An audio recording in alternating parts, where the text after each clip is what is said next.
Jelang penetapan daftar calon tetap atau DCT yang akan diumumkan serentak pada Sabtu 4 November 2023, Komisi Pemilihan Umum KPU Kabupaten Tanah Toraja mensosialisasikan contoh atau dummy surat suara ke tiap partai politik yang menjadi peserta dalam kontestasi pemilu 2024.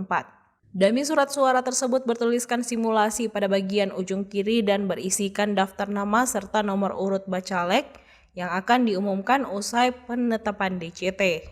Komisioner KPU Tanah Toraja Bidang Teknis Penyelenggaraan Rahmat Hidayat menjelaskan bahwa salah satu yang menjadi fokus dalam sosialisasi dummy surat suara yakni pencermatan data bacalek yang akan dicetak pada surat suara.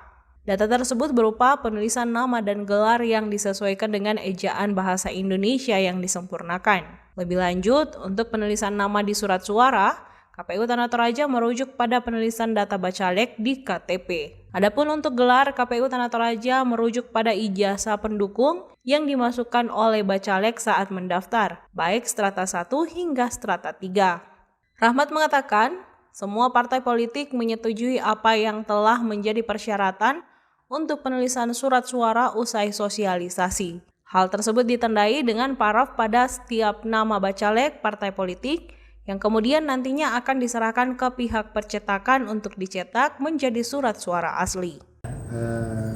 Pasca atau sebelum pengumuman, rencana pengumuman tanggal 4 November sesuai tahapan pengumuman nanti akan diumumkan di media cetak maupun media online. Nah, persiapan hari ini tanggal 1 November 3 hari sebelum pengumuman ada beberapa tahapan yang KPU Kabupaten Tanah Toraja laksanakan. Salah satunya hari ini kita bertemu dengan partai membahas data calon nantinya yang akan dicetak di surat suara.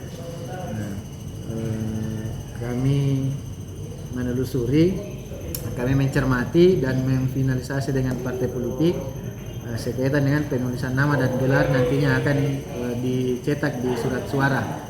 Nah, sesuai dengan petunjuk bahwa untuk nama dan gelar ini harus disesuaikan dengan ejaan bahasa Indonesia yang disempurnakan. Nah, itu kami sudah sesuaikan itu penulisan gelar dan nama, dan kami sudah bersepakat dengan partai ada beberapa nama penulisan yang harus kami sesuaikan dengan KTP. Ya, sebagai aturannya bahwa untuk penulisan nama kami merujuk ke KTP. Ya, untuk gelar kami merujuk ke ijazah yang dimasukkan, ijazah pendukung misalnya selain ijazah SMA, kalau ada ijazah S1, S2 dan seterusnya itu bisa dimasukkan dan detailnya ditulis sesuai dengan ijazah yang dimasukkan, dan kaidah penulisannya merujuk ke penulisan EYD.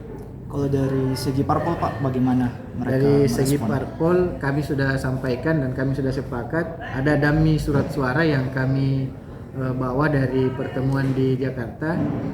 Contoh, jadi dummy ini adalah contoh gambaran model surat suara nanti yang akan dicetak. Itu kami bawa dari Jakarta dan kami perlihatkan ke partai, kemudian dicermati bersama oleh partai. Dan ketika ada yang misalnya tidak sesuai dengan penginputan partai politik dengan yang sebenarnya yang ada di KTP dengan ijazah, maka itu kami sesuaikan. Nah, setelah pertemuan ini pada dasarnya semua partai sepakat mengikuti kaidah penulisan ejaan yang disempurnakan itu karena tidak mengurangi substansi nama dan detail, hanya penulisannya, misalnya penempatan tanda kutip dan sebagainya. Ya, jadi pada dasarnya semua partai bersepakat dan itu dibuktikan dengan memberikan paraf di dummy surat suara ini. Kemudian nanti kami finalisasi di Jakarta untuk diteruskan ke pihak percetakan untuk dicetak di surat suara.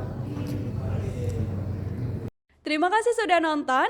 Jangan lupa like, subscribe, dan share ya.